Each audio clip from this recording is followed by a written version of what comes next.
Rabbi इश्रह ली सदरी व यस्सिर ली अमरी वहलुल उक़दतम मिन लिसानी यफ़क़हू क़ौली। अस्सलाम वालेकुम, डॉक्टर सनिया Bashir here, consultant diabetologist and CEO of diabetes टेलीकेयर। जैसे कि आप सब जानते हैं कि हम बात कर रहे हैं पर्टिकुलरली डाइट प्लान के हवाले से, पर्टिकुलरली उसमें हम बात कर रहे हैं कार्ब्स एंड कैलोरीज़ के हवाले से, ताकि आप सब लोगों को अपना डाइट प्लान खुद बनाने आ जाए। एक बात मैं अपनी वीडियो के शुरू में यही कहूँगी, हमारे बहुत सारे लोग हैं जिन्होंने हमें अभी रिसेंटली ज्वाइन किया है।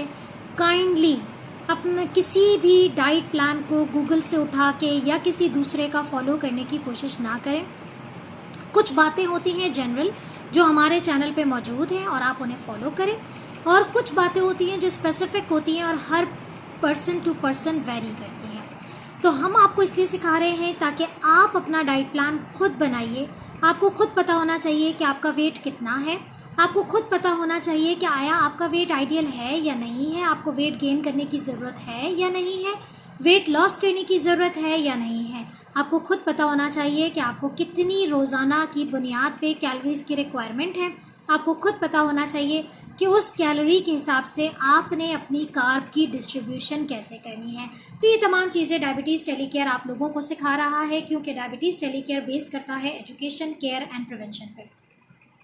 तो आज जो टॉपिक मैं आपके लिए लेकर आई हूँ, ये एक बहुत आम सा सवाल है। शायद हमारी सुबह होती है और हमारी रात ख़त्म होती है, तो हमारे जहन में, शुगर के मरीज़ों के जहन में एक ही सवाल होता है कि आया ये जो रोटी मैं खा रहा हूँ, कहीं इससे तो मेरी शुगर नहीं बढ़ रही है, मुझे रोटी छोड़ देनी चाहिए। लेकिन रोटी हमारे इंडो पाकिस्तान में सबसे ज़्यादा स्टेपल फूड माना जाता है। बहुत आम सी चीज़ है, बहुत सस्ती सी चीज़ है कि एक कम से कम जो हैसियत रखने वाला, जो गरीब होते हैं, मज़दूर तबका है हमारा, रोटी पे ही उनकी बेस है। तो आखिर एक ज़ियाबतीस के मरीज़ के लिए कौन सा आटा, कौन सी रोटी बेहतरीन है और कितनी खानी चाहिए, ठीक है। तो आज की वीडियो हम उस रोटी पे कवर कर रहे हैं कि जो पाकिस्तान में इस्तेमाल होने वाले आटे हैं, उनकी रोटियों के बारे में बात कर रहे हैं कि आखिर कौन सी रोटी अगर इस्तेमाल की जाए तो उसका कितना कार्ब क्वांटिटी होती है। तो आज total dedication of flowers used in Pakistan और उनके कार्ब काउंट्स के बारे में। अगर आप गूगल करते हैं कि कौन सा आटा बेहतरीन है, तो वो आटे आते हैं जो शायद पाकिस्तान में इस्तेमाल ही नहीं होते।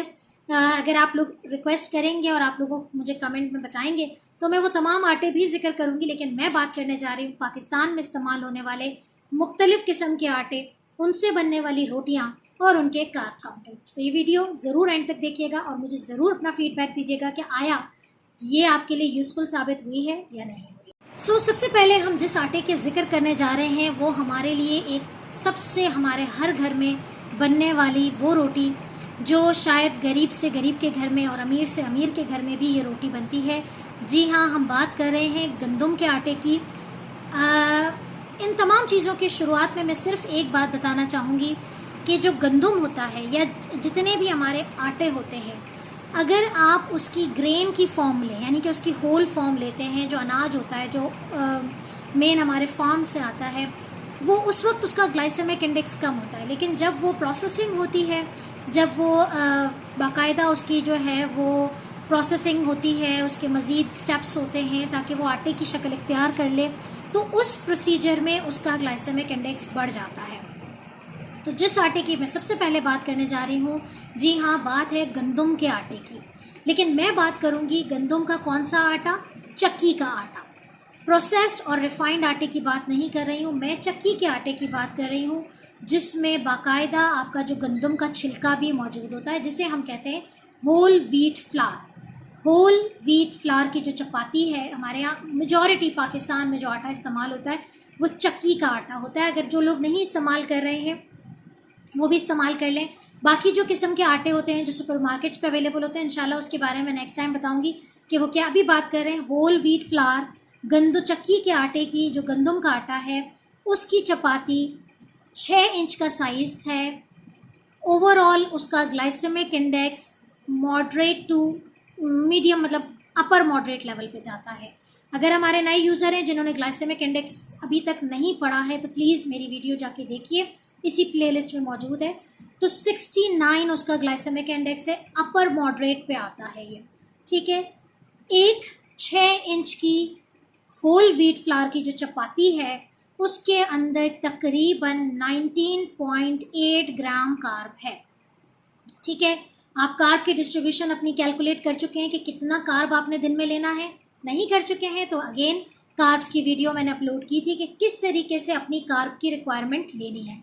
अगर आप ये तमाम चीज़ों के हैसल से बचना चाहते हैं तो you can come with us, हमारे पास आइए, हमारे प्लेटफॉर्म पे रजिस्टर होइए, हम आपको आपकी ये तमाम चीज़ें कैलकुलेट करके देंगे। ठीक है, तो आपने अपनी कार्ब काउंट कैलकुलेट करनी है। 19.8 ग्राम कार्ब जो है वो आपको होल व्हीट फ्लावर चक्की के गंदम के आटे की चपाती से मिलता है, जो कि 6 इंच का साइज़ है। This is a 6 inch size, ये CD साइज़ होता है। This is a 6 inch size roti. ठीक है, मैं आगे आने वाली तमाम रोटियों की इसी साइज़ की बताऊंगी और उसकी जो क्वांटिटी है वो 19.8 ग्राम है। एक रोटी के अंदर 129 कैलोरीज मौजूद होती है। बात जिस आटे का जिक्र मैं करने लगी हूँ वो है जौ का आटा। जौ का आटा हमारे पाकिस्तान में इस्तेमाल होने वाला, अक्सर आपने सुना होगा कि शुगर के मरीज़ों के लिए ख़ास किस्म का आटा। तो अगर वो जौ, ओट फ्लावर या बार्ले फ्लावर, इसके दो नाम हैं, बार्ले और ओट। एक्चुअली जब ये सीडिंग के प्रोसेस होते हैं इसमें एक डिफरेंट दोनों के नाम हो जाते हैं, उनके कुछ डिफरेंसेस हैं, लेकिन यूजुअली ये जौ के आटे के नाम से हमारे मार्केट में मिलता है। जौ का आटा अगर आप लेते हैं, प्लीज़ मेक श्योर कि उसके अंदर कोई वाइट फ्लावर की मिक्सिंग ना हुई हो। प्योर जौ का आटा अगर आपको मिलता है उसका ग्लाइसेमिक इंडेक्स बहुत कम है, 44 है। ठीक है, 44 इसका ग्लाइसेमिक इंडेक्स है। इस एक 6 इंच की चपाती से जो जौ के आटे की रोटी बनती है उससे 88 कैलोरीज मिलती हैं और सिर्फ 10 ग्राम कार्ब जो है वो एक रोटी में मौजूद है। आप सब जानते हैं कि सर्विंग साइज़ जो होता है वो 15 ग्राम कार्ब होता है। इसका मतलब है कि ये एक सर्विंग से भी कम है, तो 10 ग्राम कार्ब है। तो अगेन वही है कि मील प्लान जब हम बनाएंगे तो इंशाल्लाह आपको बताएंगे कि किस तरीके से आपने अपनी प्लेट में किस तरीके से ये चीज़ें रख के अपने कार्ब की वैल्यूज़ को कवर करना है। तो 10.8 ग्राम कार्ब है।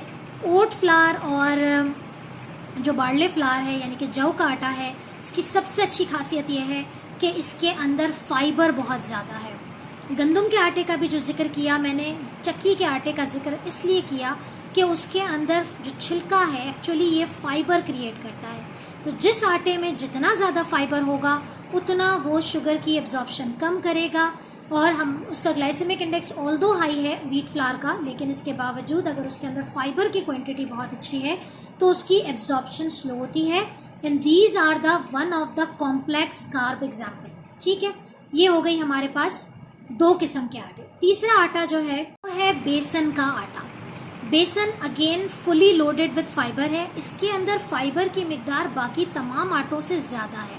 यही वजह है कि जब आप बेसन की रोटी खाते हैं तो वो हज़म देर से होती है। और अगर किसी को डाइजेस्टिव इश्यूज़ हैं, किसी को गैशियस प्रॉब्लम है, किसी को स्टमक हैवीनेस का जो कंप्लेन होती है, तो ऐसी सूरत हाल में ये बेसन का आटा थोड़ा सा प्रॉब्लम करता है। लेकिन शुगर के हवाले से इसका ग्लाइसेमिक इंडेक्स 44 है, अगेन लो ग्लाइसेमिक इंडेक्स है। 6 इंच की बेसन की रोटी के अंदर तकरीबन 19 ग्राम कार्ब है, थोड़ा सा सर्विंग साइज से ज़्यादा है। 19 ग्राम कार्ब है एक बेसन की रोटी के अंदर, लेकिन it is much more better than whole wheat flour. जाहिर है आपके पास होल व्हीट फ्लावर भी तकरीबन 19 ग्राम कार्ब देता है, और अगर आप होल व्हीट फ्लावर लेते हैं तो कोई ऐसा इशू नहीं है।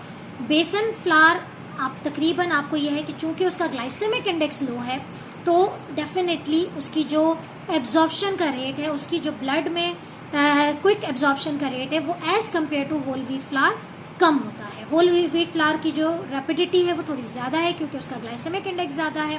बेसन का जो आटा है वो फ़ौरन से आपकी शुगर नहीं बढ़ाता, वो स्लोली जो है वो हमारे खून में दाखिल होता है।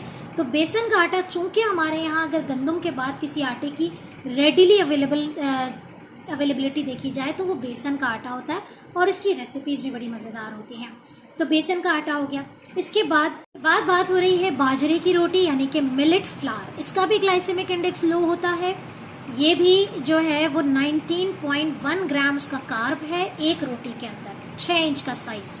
तकरीबन 120 कैलोरीज ये आपको दे रहा है एक बाजरे की रोटी, ठीक है। लेकिन इसका भी फाइबर इनटेक बहुत, फाइबर का जो रेट है वो बहुत ज़्यादा होता है, तो इसकी वजह से उसका भी अगर आप वो इनटेक करें तो वो थोड़ा सा आपको हैवीनेस क्रिएट करती है। ये जो तमाम आटे हैं अगर आप उनका इस्तेमाल करते हैं तो कोशिश किया करें कि उनको खाने के बाद थोड़ी वॉक अच्छी कर लिया करें ताकि ये आपके मैदे पे भारी ना पड़े, ठीक है। इसके बाद आती है जवार की रोटी। जवार का आटा another very good choice for diabetic, अगर आपको इजीली अवेलेबल होता है तो जवार का आटा जो है एक लो ग्लाइसेमिक इंडेक्स फ्लावर है। एक रोटी के अंदर 10.2 ग्राम पर कार रोटी जो है उसके अंदर कार्ब मौजूद होता है। Again a very good choice for diabetic. बाद एक आटा आता है मकई का आटा, मकई की रोटी। हमारे जो पंजाब साइड वाले लोग हैं ख़ासतौर पे सर्दियों में मकई की रोटी जो है वो बहुत ज़्यादा इस्तेमाल होती है। उस एक रोटी के अंदर तकरीबन 14.4 ग्राम, तकरीबन एक सर्विंग साइज़ के बराबर है। आप सबको पता है कि एक मील में आप 3 से 4 सर्विंग साइजेस ले सकते हैं। अगर आप स्टिल सर्विंग साइजेस में कंफ्यूज्ड हैं तो हमारे डिस्क्रिप्शन में लिंक आ रहा है, उस वीडियो को प्लीज़ प्लीज़ प्लीज़ गौर से देखिए ताकि आप लोगों को पता चले कि सर्विंग साइज़ एक्चुअली क्या होती है। और ये बार बार हम आपको जो बात बताते हैं कि 15 ग्राम कार्ब है, 10 ग्राम कार्ब है, वो किस तरीके से आपने अपनी लाइफ में एडजस्ट करना है। तो मकई की रोटी तकरीबन आपको 14.4 ग्राम्स कार्ब दे रही है। उसके अंदर तकरीबन टोटल 96 कैलोरीज होती हैं। उसका ग्लाइसेमिक इंडेक्स भी लो टू मॉडरेट में आता है। रोटी एक ऐसी चीज़ है जो मेरे ख्याल में हर बंदा खाना चाहता है, इसलिए कि एक मिथ है कि रोटी खाते हैं तो ही पेट भरता है। हमारे बड़े बूढ़े हो जाएं या हमारे जो ग्रोइंग एज के बच्चे हैं जो डायबिटीज़ का शिकार हैं, आप उन्हें रोटी दीजिए क्योंकि रोटी इज़ फुल ऑफ न्यूट्रिशंस, आपके न्यूट्रिशंस होते हैं, उसके अंदर फाइबर होता है जो गैस्ट्रिक मोटिलिटी को बहुत अच्छा रखता है। लेकिन चॉइस जो है वो आपकी डिपेंड करती है कि आपकी शुगर लेवल्स क्या हैं, आपका बेसल मेटाबॉलिक रेट कितना है, आप कितने फिज़िकली एक्टिव हैं, आपकी कैलोरीज़ की रिक्वायरमेंट कितनी है। एक बात जो मैं बार बार बताती हूँ, बारहा बताती हूँ कि कोई भी चीज़ ऐसी नहीं होती है कि हम ये कहें except for the simple carbs, कुछ भी ऐसा नहीं होता जो कि हम कहें कि शुगर के मरीज़ों को मना है। आपने अपने कार्ब इंटेक को देखना है, अपनी कार्ब की डिस्ट्रीब्यूशन को लेना है। लाइक फॉर एग्जांपल मैंने आपको मैं आपको रैंडमली बात बता रही हूँ कि आपने अपनी कैलोरी काउंट किया है और आपने कार्ब की डिस्ट्रीब्यूशन चेक की है। अगर आप उससे कम लेना चाह रहे हैं बिकॉज अनकंट्रोल्ड है, या अगर हम आपको प्लान बना के देते हैं तो आप ये तमाम चीज़ों के कार्ब क्वांटिटी जो है इंशाल्लाह ताला मैं आप लोगों को एक PDF फाइल शेयर करूँगी हमारे ग्रुप पे, वो भी आप लोग देखिएगा जिसमें एक एक चीज़ के कार्ब काउंट उसकी क्वांटिटी के साथ मेंशन है। तो उम्मीद है कि वो आटे जो एक डायबिटिक पेशेंट इस्तेमाल कर सकते हैं जिनका ग्लाइसेमिक इंडेक्स लो होता है, आज मैंने डिस्कस कर लिए हैं। इंशाल्लाह ताला नेक्स्ट वीडियो में मैं आपको बताऊंगी कि वो आटे जिनका इस्तेमाल डायबिटिक पेशेंट को बिल्कुल भी नहीं करना है और उनके ग्लाइसेमिक इंडेक्सेस एक्चुअली हैं क्या, और वो हम किन किन सूरतों में इस्तेमाल कर लेते हैं और हमें पता भी नहीं चलता। तो इंशाल्लाह ताला मेरी नेक्स्ट वीडियो का ज़रूर वेट कीजिएगा, मुझे फ़ीडबैक ज़रूर दीजिएगा कि क्या आपके घरों में इस्तेमाल होने वाले तमाम आटों को मैंने आज कवर कर लिया है। ये तमाम लो ग्लाइसेमिक थे और इसमें से चूज़ कीजिए, अपनी प्लेट को डिज़ाइन कीजिए और मुझे ज़रूर इसकी पिक्चर भेजिएगा हमारे फोरम में। मैं देखना चाहूँगी कि हमने जो चीज़ें आपको सिखाई हैं उस पर आप किस तरीके से अमल कर रहे हैं। अपना बहुत ख्याल रखिएगा, मुझे दुआओं में याद रखिएगा। अल्लाह हाफ़िज़।